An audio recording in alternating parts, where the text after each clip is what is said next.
앞에서는 12제자를 선택하시고 그들을 세상으로 파송하시는 말씀과 이 세상이라는 험난한 곳에 가서 복음을 전하면 반드시 핍박이 있을 것을 말씀하시면서 그때 어떤 마음의 자세를 가져야 하는지에 대해서 말씀하셨습니다. 또 오늘 본문 이후에는 전도로 인하여 발생하게 될 핍박을 받았을 때의 마음가짐에 대해서 말씀하시고 전도의 결과로 관계가 깨어질 것을 말씀하시며 그럼에도 불구하고 한 생명의 중요성을 강조하고 있습니다. 오늘 본문은 전도자는 세상에서 핍박을 받게 될 것이며 그때 어떻게 대처해야 할지 그 방법을 말씀하십니다. 우리는 전도라고 하면 전도지를 들고 나눠주며 예수 믿으라고 하는 것을 떠올립니다. 그런데 오늘날은 그런 전도를 하다가는 비웃음을 당하거나 망신을 당하기 쉽습니다. 기독교가 세속화되어 세상 사람들의 멸시하는 하나의 종교로 전락하기 말았기 때문입니다. 그래서 말씀하십니다. 마태복음 10장 16절의 말씀입니다. 보라, 내가 너희를 보냄이 양을 이리 가운데 보냄과 같도다. 그러므로 너희는 뱀같이 지혜롭고 비둘기같이 순결하라. 여기서 보라라는 이 단어는 헬라어로 이두인데 어떤 새로운 사실을 강조할 때 마태가 자주 사용했던 말투입니다. 그러니까 아주 중요한 말을 하겠다는 말입니다. 그러면서 제자들을 세상으로 파송하시는 예수님의 마음은 순한 양과 같은 제자들을 이리저리 득식을 거리는 세상이라는 곳으로 보내는 것과 같다고 하십니다. 잘 자란 살찐 양을 배고픈 이리 앞으로 보내는 것을 잡아 목회라고 보내주는 것과 똑같습니다. 이는 온순하고 타인에게 해를 끼치지 않는 평화의 사역자들인 제자들을 진리의 복음에 대해서 끝없이 반항하고 냉정하며 이리처럼 잔인한 세상으로 파견한다는 것을 말합니다. 예수님께서는 제자들이 복음 때문에 온갖 핍박과 거절을 당하고 생명까지 누락질 당할 만큼 위험한 상황에 처하게 될 것을 이미 알고 계셨습니다. 그런데 중요한 것은 내가 보낸다는 것입니다. 내가는 헬라어로 에고인데 이 단어는 하나님의 이름을 말할 때나 예수님은 자신을 가리킬 때만 사용하는 신적인 단어입니다. 바로 그 주님께서 아무런 조치도 하지 않으시고 제자들을 세상 속으로 보내십니다. 적어도 세상이 일이라면 사자나 호랑이 정도로 무장을 시켜 보내야 맞습니다. 그러면 힘으로라도 복음을 전할 수가 있을 것입니다. 그런데 그냥 양으로 보내십니다. 그것은 비록 현상적으로는 복음의 원수인 이리가 양을 찢어 생명을 노락질하는 것 같이 보일 수 있으나 세후에는 복음의 파수꾼인 양이 승리하게 될 것이라는 것을 주님이 이미 아시기 때문입니다. 왜냐하면 순한 양과 같은 제자들이지만 주님이 보내시기 때문에 전능하신 분이 보내시기 때문에 반드시 승리할 것이라는 말씀입니다. 사도행전 7장에 보면 실제로 스데반 집사가 돌에 맞아 죽는 장면이 나옵니다. 주님께서 그 장면을 보좌에 서서 보시면서 말려주시지 않았다고 기록하고 있습니다. 그래서 스데반은 죽고 이제 기독교는 명맥이 끊어지는 것처럼 보였습니다. 그런데 스데반이 죽고 예루살렘에서 기독교에 대한 대대적인 박해가 시작되자 사도들을 제외한 모든 성도들은 소아시아 지역으로 마케도니아 지역으로 뿔뿔이 흩어졌습니다. 그러나 흩어진 유대인들이 가는 곳마다 복음을 전하기 시작했습니다. 스데반을 조용한 현장의 증인으로 기세 등등하던 사울이 예수쟁이들을 말살시키려고 다메섹으로 가다가 찬란한 빛 가운데 나타나신 부활하신 예수님을 만나게 됩니다. 그리고 핍박자였던 그가 변화되어 이방 선교에 앞장서서 세계 역사를 바꾸어 놓았습니다. 이처럼 사람의 눈으로 보면 실패하는 것 같아도 주님의 위대한 역사의 현장이 되게 만드시는 것입니다. 우리가 유념해야 할 것은 전도는 사람들을 어떻게 해서든 설득하여 교회로 모아오는 행위가 아니라는 것입니다. 한마디로 전도는 세상과 하나님 백성으로 편가르기입니다. 그 전도 행위에 의해서 어떤 무리는 심판으로 떨어지게 되고 어떤 무리는 구원으로 올라오게 되는 분리가 일어나게 되는 것입니다. 그러므로 전도는 설득이 아닙니다. 전도는 오히려 가짜들을 쫓아내는 것입니다. 엉뚱한 것을 기대하고 예수님을 믿겠다고 예배당 자리를 차지하고 있는 자들에게 올바른 전도나 설교가 행해지면 세상이 예수님을 십자가에 매달아 죽여 살 때처럼 죽이고 싶은 마음이 들어 교회를 뛰쳐나가게 만들어야 정상입니다. 디모데후서 4장 2절의 말씀입니다. 너는 말씀을 전파하라. 때를 얻든지 못 얻든지 항상 힘쓰라. 범사에 오래 참음과 가르침으로 경책하며 경계하며 권하라. 바울이 디모데에게 전도하라고 하면서 경책하고 경계하고 권하는 것을 전도라고 정의하고 있습니다. 전도는 헬라어로 케릭소인데 전도, 설교라는 뜻을 가지고 있습니다. 거기에 쓰인 헬라어 엘렌코, 에페티마오, 파라칼레오는 비난하다, 잘못을 꾸짖다, 야단치다라는 뜻입니다. 그러니까 전도나 설교는 살살 달래서 예수를 믿게 하는 것이 아니라 듣는 자의 죄의 실상을 낱낱이 폭로하여 화를 내고 튕겨져 나가게 하든지, 어른에게 야단 맞은 어린아이들처럼 자신의 죄를 인정하고 통해 자복하게 하게 만들든지, 둘 중에 하나의 행동이 터져 나오도록 만드는 것이 전도입니다.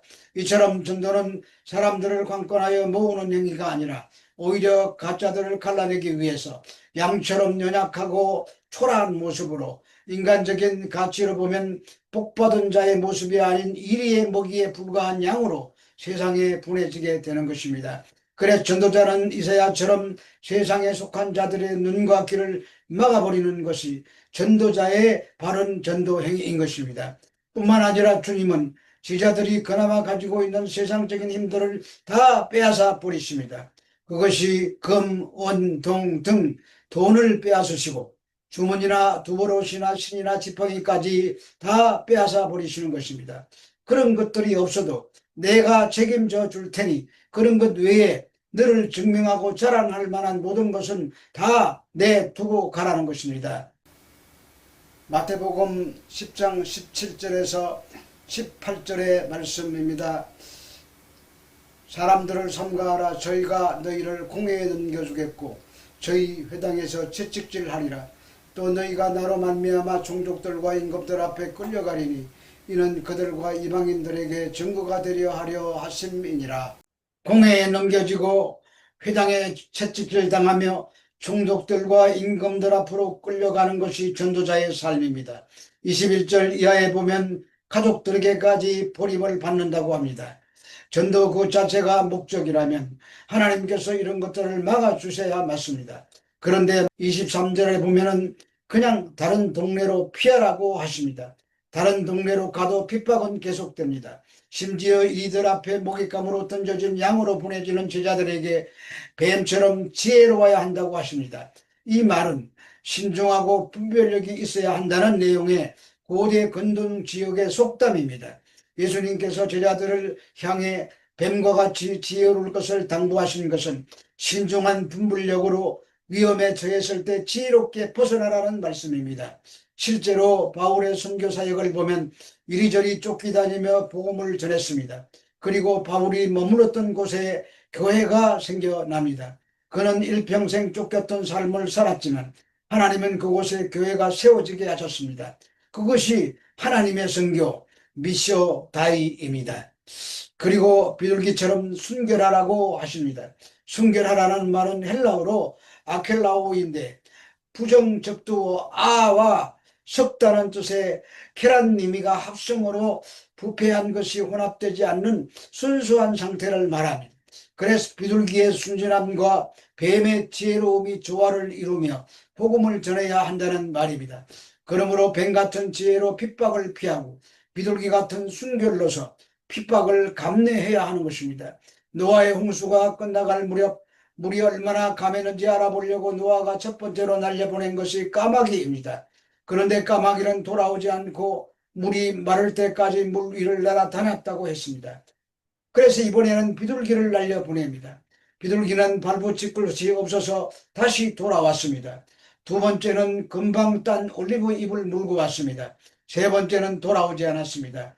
그때 노아가 방주의 문을 열고 나옵니다. 분명 비둘기는 발붙일 곳이 없어서 금방 돌아왔는데 까마귀는 물 위에 둥둥 떠다니는 죽은 고기 시체를 먹느라고 돌아오지 않은 것입니다. 반면에 비둘기는 죽은 고기에 시선을 빼앗기지 않았습니다. 그것이 비둘기의 순결입니다.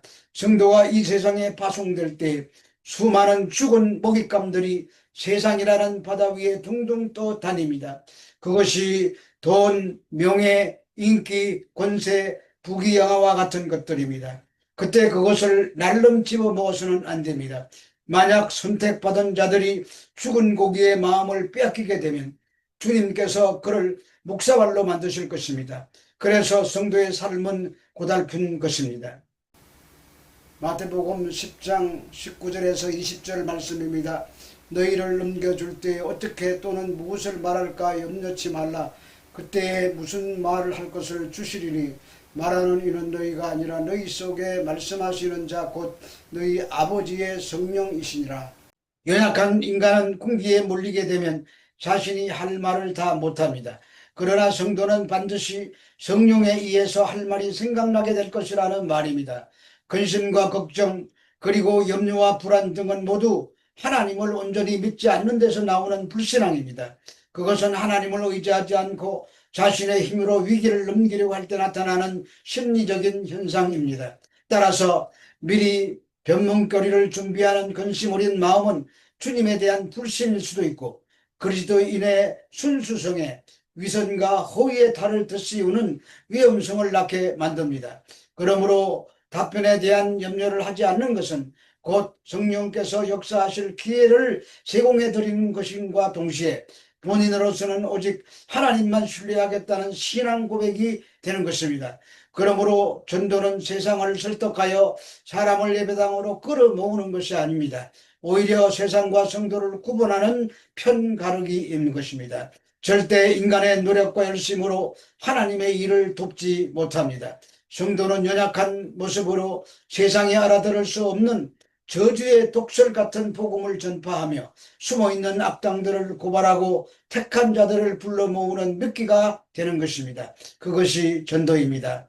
아마존 강에서 우글대는 피라냐를 수면으로 끌어내기 위해서는 피 묻은 고기가 필요합니다. 마찬가지입니다. 성도는 근사한 종교 행위와 도덕과 윤리 등으로 선한 자인 양 행세하고 있는 이 더러운 죄인들의 죄를 폭로해내기 위해서 피 묻은 미끼가 되어 피레나들에게 물어뜯기면서도 성도와 세상을 구별짓는 자들인 것입니다. 10장 23절에 너희들이 이스라엘 집을 다 다니기 전에 내가 다시 오리라고 하십니다. 심판의 긴박성입니다. 우리가 노아의 때처럼 소돔과 고모라 때처럼 일상에 매여 심판을 준비하지 않으면 그 심판의 불을 절대 무면할 수가 없을 것입니다. 세상의 피라냐가 우리들의 피 묻은 모습, 연약한 모습을 무시하고 물어뜯으면 그들의 서슬포른 이를 드러내거든 그들 앞에서 신발의 먼지를 떨고 고개를 돌리고 돌아서면 우리 됩니다. 우리들은 그저 미끼일 뿐입니다. 그래서 물어뜯기면서 세상에 있는 자들을 망한 자들과 구원받을 자들로 구분짓는 전도자가 되는 것입니다. 그것이 뱀처럼 지혜롭고 비둘기처럼 순결한 것입니다. 우리 모두 그런 삶으로 승리하는 전도자가 되시기를 우리 주 예수 그리스도의 이름으로 축원합니다.